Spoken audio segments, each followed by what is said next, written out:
Hola a todos, soy Inmaculada Medina Chica, soy fisioterapeuta, especialista en terapia manual y dolor crónico y vengo a presentarles una ponencia sobre la actuación de la fisioterapia tras la rotura del ligamento cruzado anterior, ¿no? Cómo podemos enfocar una recuperación funcional de ese paciente que ha sufrido la rotura del ligamento cruzado anterior. Bueno, la ponencia principalmente parte de una pequeña introducción donde hablaremos de qué es un ligamento, el recuerdo anatómico de esa estructura, los ligamentos de la rodilla, cuáles son y especialmente las características del ligamento cruzado anterior, qué funciones tiene, el mecanismo lesional que produce esta rotura, la clínica que presenta este tipo de lesiones. Una vez repasado todos esos aspectos, nos iremos de lleno a la valoración de fisioterapia y al marcaje de unos objetivos en terapia para tener un tratamiento óptimo. A continuación, efectivamente, iremos a hablar de qué técnicas de la fisioterapia tenemos ahora mismo disponibles para abordar esta lesión y finalmente haremos un pequeño resumen con las principales conclusiones de esta ponencia. Bien, pues como he dicho, para comenzar, el ligamento o los ligamentos son estructuras formadas por haces de tejido conectivo fibroso cuya principal función es la de unir huesos subyacentes y establecer estabilidad dentro de la articulación a la que pertenecen. Por su localización facilitan también la información propioceptiva de ese nivel articular en el que actúan, dando por tanto matices y una mayor calidad al movimiento de esa articulación.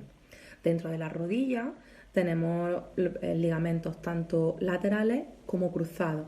Los cruzados tenemos el cruzado anterior y el cruzado posterior, y en cuanto a ligamentos laterales o colaterales tenemos el colateral interno y el colateral externo.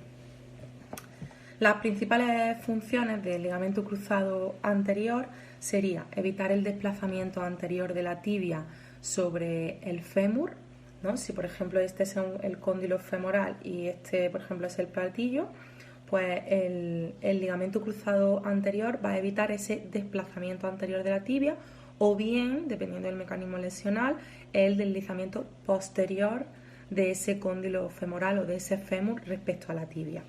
Además, también se va a tensar protegiendo los movimientos de flexoextensión y va a evitar, por tanto, una hiperextensión o llegar al rango articular de hiperextensión de la articulación de la rodilla. También va a evitar una rotación axial excesiva y mantiene la estabilidad en los movimientos de varo valgo. Es decir, en esos movimientos combinados en los que la rodilla momentáneamente puede pasar a varo o valgo, la estabilidad antero-posterior de la tibia sobre el fémur o fémur sobre la tibia la mantienen el ligamento cruzado anterior. También, como hemos dicho antes, las funciones generales de los ligamentos, pero más concretamente este ligamento cruzado de la rodilla va a tener una función de órgano sensor, en el cual va a proveer a la rodilla de funciones propioceptivas y le va a dar información sobre la posición, la dirección y la magnitud de fuerza que va implícita en los movimientos propios de la rodilla. El mecanismo lesional de la lesión de la rotura del ligamento cruzado anterior será, como hemos dicho antes, una hiperextensión de rodilla, una fuerza importante en valgo, donde el pie está fijo en el suelo, o una combinación de ambas con un movimiento sumado de rotación interna de la rodilla. El mecanismo lesional más típico o el que visualmente es el más rápido de reconocer es esa torsión o giro del cuerpo con respecto a un pie fijo en el suelo, donde de nuevo la tibia queda fijada por ese pie fijado al suelo y el cóndilo femoral acompaña a esa rotación del cuerpo o a esa rotación de cadera en rotación interna normalmente, donde si además está fijada la rodilla en una posición de bloqueo o hiperextensión, pues provocamos completamente una tensión máxima del ligamento con un eje de torsión donde la máxima fuerza lo que hace al final es desgarrar y romper ese ligamento, ¿no? que, como hemos dicho antes, al ser de tejido fibroso, lo que tenemos que tener una sensación es como una especie de cordón, una cuerda que tensa estructuras para guardar esa estabilidad. Bueno, y este mecanismo lesional a niveles prácticos suele ocurrir en movimientos como una desaceleración, cambios de dirección, donde suele darse sobre todo el mecanismo este que he explicado antes, donde se fija el pie y se gira, un golpe directo, ¿no? Un traumatismo directo donde alguien entra a hacernos un traumatismo en valgo y la rodilla completamente pierde toda la estabilidad. Puede también producirse durante una caída, bien una caída por rodamiento o un salto unipodal, una recepción de ese salto no eficaz, donde la rodilla no tiene una estabilidad suficiente, se pierde el control de la articulación y el ligamento acaba desgarrado. En cuanto a la clínica que este cuadro o este síndrome o lesión representa, pues principalmente sería dolor, ese chasquido o sensación de que algo se ha roto, de que algo no va bien y también, por supuesto, inflamación o edema.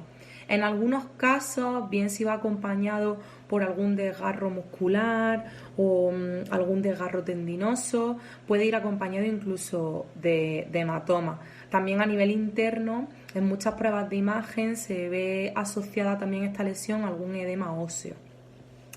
Y por supuesto, la joya de la corona y también una de las partes importantes tanto de la valoración como del tratamiento será una inestabilidad anterior, que en muchas ocasiones puede estar o no puede estar, ¿vale?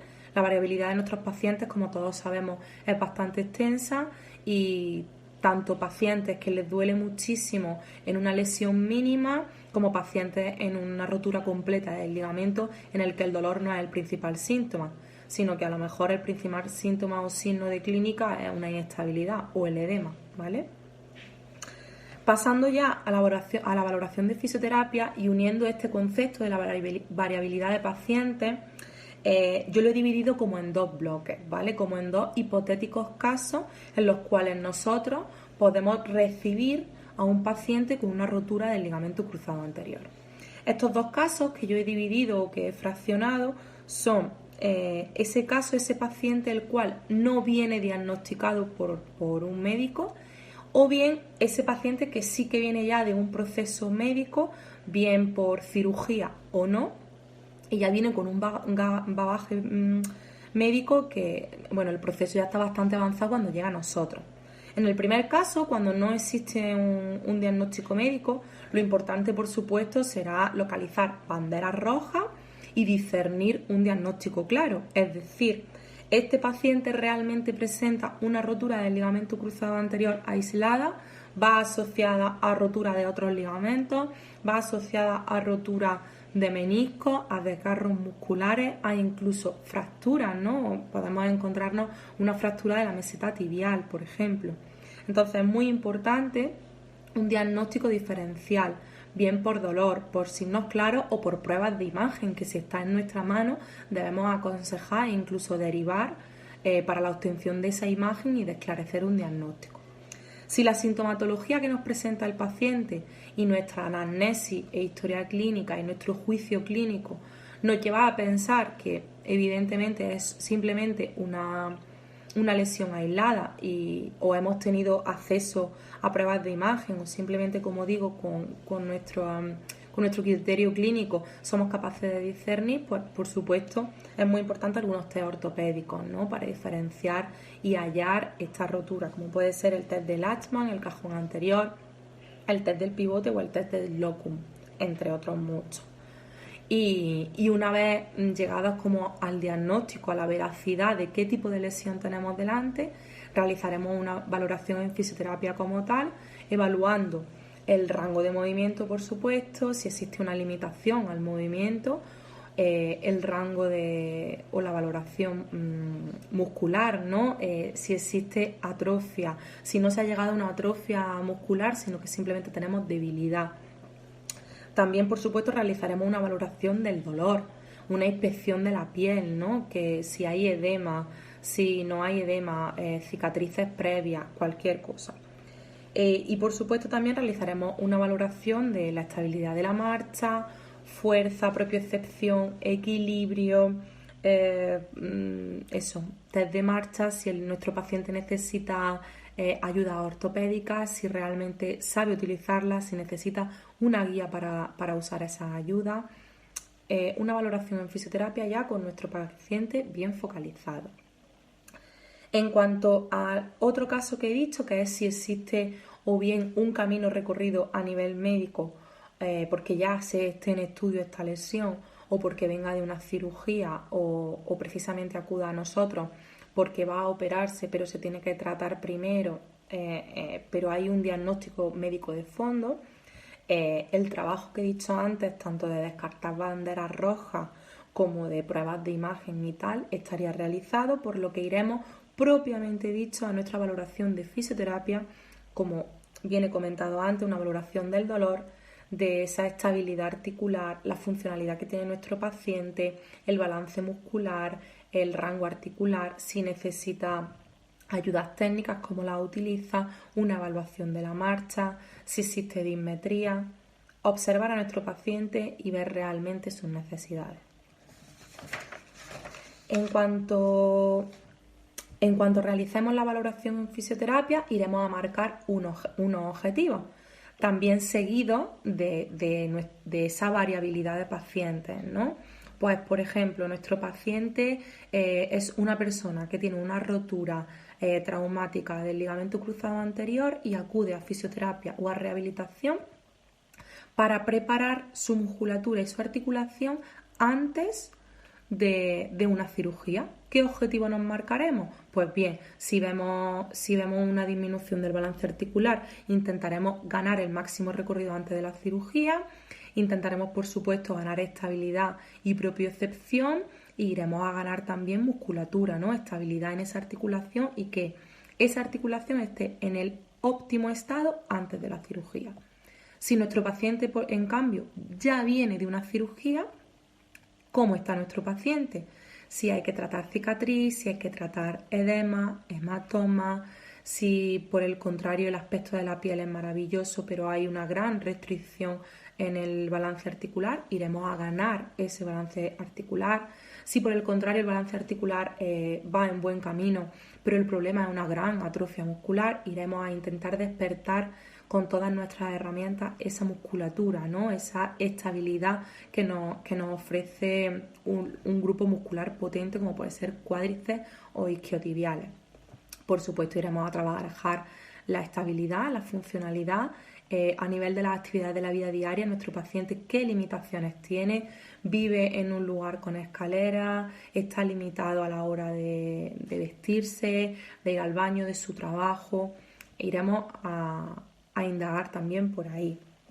Y luego también iremos a ver si nuestro paciente necesita una readaptación en cuanto a ejercicio potente porque nuestro paciente era deportista o bien profesional o bien aficionado. Y en cambio, si nuestro paciente viene a clínica, pues porque ha tenido esa lesión, ese chasquido, no estamos seguros de si existe rotura o no. En clínica, con nuestra valoración, creemos que puede existir esa rotura o por el contrario está confirmado finalmente por una imagen de diagnóstico. Pues igualmente, como he comentado antes, iremos a ver qué déficit tiene ese paciente. De nuevo, nos iremos a proponer el restablecer rangos articulares, restablecer tonos musculares y fuerza, restablecer equilibrio, propiocepción, estabilidad, el dolor, cómo está, existe edema, existe irritación de la piel, etc. Con todo nuestro planteamiento en objetivo, por supuestísimo, centrado en las características específicas de nuestro paciente, en su camino, en cómo ha sido su lesión, en cómo era él o ella antes de la lesión, si tiene un componente más sedentario, una edad más desde juvenil hasta más senior, pues vamos a ver qué necesidades tiene ese paciente, qué objetivos nos marcamos y una vez realizada nuestra valoración y objetivos, pues dentro de todas las herramientas que hay ahora mismo disponibles dentro de la fisioterapia, vamos a basar nuestro tratamiento. Algunas de las técnicas que yo he propuesto en esta ponencia creo que son bastante asequibles y fáciles de conseguir para tratar a cualquier tipo de paciente en cualquier condición, indistintamente si trabajamos en un hospital, en una clínica o en una área sanitaria de readaptación física, cualquier cosa. Bien, estas características pues son por supuesto técnicas de terapia manual, tales como pueden ser movilizaciones articulares, técnicas de masoterapia para ver el estado de esa musculatura. Como he comentado antes, tenemos dos grupos principales en esta lesión, ¿no? Como pueden ser el cuádriceps y el isquiotibial, pero no debemos de olvidarnos, por ejemplo, de los rotadores de cadera, ¿no? Como pueden ser estabilizadores de pelvis, como pueden ser los pelvitrocanterios, glúteo mediano, por supuesto, en cuanto a la estabilidad de la pelvis y angulación del miembro inferior completo, tríceps sural también, esas inserciones a nivel de hueco popliteo pueden a nivel miofacial y a nivel muscular hacernos restricciones y limitarnos el rango de movimiento. Entonces, son muy importantes tanto las movilizaciones articulares para ganar el rango articular como técnicas manuales dirigidas al tratamiento del músculo, bien sean técnicas de liberación miofacial o técnicas propias, como he dicho, de masoterapia. Otras técnicas también que enfocaremos y dirigiremos al músculo serán técnicas de estiramiento, ¿no? Normalmente si hay una férula ortopédica, ¿no? que nos estabilice esa articulación en los primeros días de lesión, puede ser que se realicen, como he dicho antes, restricciones miofaciales y necesitaremos realizar estiramientos de cadenas musculares. También podemos recurrir a técnicas como el vendaje, ¿no? Muy útil en esas primeras sensaciones del paciente, quizá cuando comience a caminar, un vendaje funcional que le haga sentir seguro, o quizás si existe mucho edema, alguna técnica de kinesiotape que pueda ayudarnos con el drenaje, entre otras muchas técnicas de vendaje. También podremos recurrir a la electroterapia, tanto en técnicas analgésicas, como puede ser la aplicación de corrientes TENS, como en técnicas electroestimuladoras, ¿no? Poner una corriente de electroestimulación muscular que nos ayude a despertar la actividad muscular si en caso de que apareciese una atrofia muscular. Perdón. También podremos recurrir, si tenemos esos recursos, a la fisioterapia invasiva, ¿no? Tanto a la punción seca como a técnicas de neuromodulación si el dolor es difícil de manejar, o incluso electrolisis percutánea, ¿no? En lesiones donde haya bolsas de inflamación difíciles de eliminar, o quizá regiones, ¿no? Donde el tejido necesita como esa realineación y ganar calidad, en caso de incluso lesiones que acompañen con la rotura del ligamento cruzado anterior, con problemas, por ejemplo, en el tendón rotuliano o a nivel de cápsula articular, bolsas serosas de líquido por hematoma difícil de eliminar. La electrolisis puede ayudarnos en ese sentido. Por supuesto, y para mí es muy importante, crear una burbuja de tratamiento específico, una gran burbuja de ejercicio terapéutico. Es muy importante para mí la recuperación del paciente de forma activa, y más en una lesión donde lo que queremos recuperar sobre todo es la funcionalidad, es decir, no queremos solo controlar el dolor o recuperar una rodilla en su máxima movilidad posible, sino que queremos que esa rodilla sea una rodilla estable y funcional, bien en las actividades de la vida diaria de nuestro paciente o, como he dicho antes, incluso a un rendimiento deportivo, tanto profesional como amateur. Entonces, dentro del ejercicio terapéutico, pues desde ejercicios de potenciación muscular propiamente dicha, ejercicios de propiocepción, equilibrio, ejercicios más funcionales dirigidos a simular actividades típicas de nuestro paciente. Pues no sé, se me ocurre, por ejemplo, una persona que por su trabajo tenga que estar subiendo y bajando escaleras, pues tendremos que ganar específicamente funcionalidad en esa rodilla cuando esa rodilla está en carga para subir un escalón. También iremos a reeducar, también de forma activa y dentro de esta burbuja, a reeducar la marcha, ¿no? Si hay desequilibrios musculares o desequilibrios en la marcha donde un miembro actúa más que otro, pues iremos a reeducar, a que esa marcha vuelva a ser centrada y bien dirigida en los dos miembros inferiores. También, y si es posible, podremos trabajar pues incluso dentro de una piscina, ¿no? Técnica de hidroterapia, donde ya sabemos todos que el peso del paciente será menor, por tanto el dolor será mejor y nos ayudará tanto en la potenciación muscular como en la ganancia de rango articular.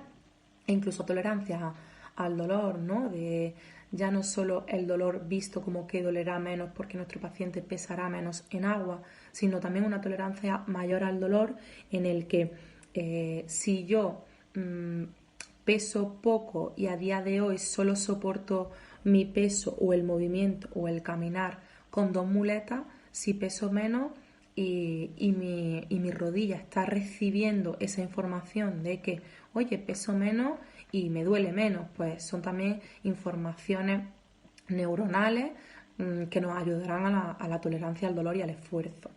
Y por último, pues por ejemplo, se me ocurre pues el uso de una bicicleta estática, de una cinta, de una elíptica, de máquinas de ejercicios excéntricos, donde de una forma más exigente, por supuesto, nos ayuden a recuperar la funcionalidad e incluso el rendimiento deportivo, como he comentado antes, de nuestro paciente. Bien, y para finalizar, pues simplemente referir que la recuperación de este tipo de lesiones pues va a depender mucho del tipo de caso que nos encontremos, ¿no? El perfil de paciente, como he dicho antes, variabilidad y por supuesto depende de esa variabilidad de pacientes que tengamos y el tipo de lesión que haya ocurrido, pues puede ser que queden secuelas funcionales o no, una atrofia residual del cuádriceps, por ejemplo, se me ocurren en lesiones postquirúrgicas donde el injerto ha sido del tendón rotuliano, ¿no? Que ese cuádriceps parece que nunca llega a ser el mismo de antes, o unos isquiotibiales donde el injerto en este caso ha sido de la pata de ganso, que igualmente por más que se potencia ese isquiotibial se siente como dañado y no consigue llegar al mismo rendimiento anterior, ¿no? Entonces tendremos como ese hándicap de que existe una variabilidad genética, una variabilidad de pacientes que nos pueden dar secuelas funcionales completamente diferentes, incluso en pacientes donde tienen la misma lesión, ¿no? Un paciente con igual lesión, incluso igual estado previo antes de la lesión, puede acabar el tratamiento de una forma completamente diferente. Y no quiere decir que nuestro tratamiento haya fallado, sino que es una lesión donde las características clínicas, una de ellas es la inestabilidad articular. Por tanto, si existe una inestabilidad articular residual después de la recuperación de la lesión, pues obviamente va a provocar una limitación funcional importante en nuestro paciente. No obstante, existen bastantes herramientas dentro de la fisioterapia actual que nos pueden ayudar a realizar un tratamiento eficaz, con éxito, en el cual podremos recuperar prácticamente al 100% las características previas a la lesión de nuestro paciente. Y por último, pero no menos importante, como he comentado antes, en el área del tratamiento, destacar que es fundamental el papel activo de nuestro paciente en este tipo de lesiones. Hay una parte muscular de estabilidad, de equilibrio, de propiocepción, que sin un trabajo duro por parte de nuestro paciente no conseguiremos llegar a los objetivos marcados. Así que llegado hasta aquí, muchísimas gracias por su atención. Espero realmente que la ponencia le sirva de ayuda o de inspiración en sus tratamientos futuros de fisioterapia en pacientes con lesiones de la rotura del ligamento del cruzado anterior. Muchas gracias por su atención y hasta la próxima.